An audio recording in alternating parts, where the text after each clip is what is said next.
Hello friends, welcome to Kids Learning planet.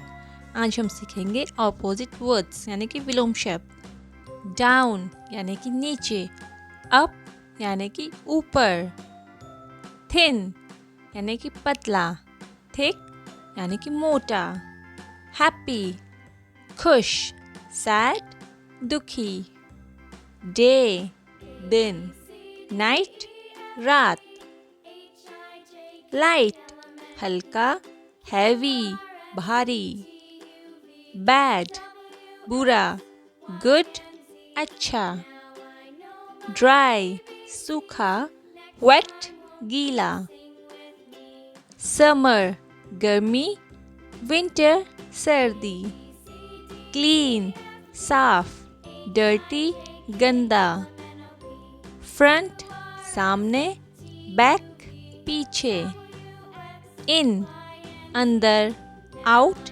बाहर। Thanks for watching. Please like, subscribe and share.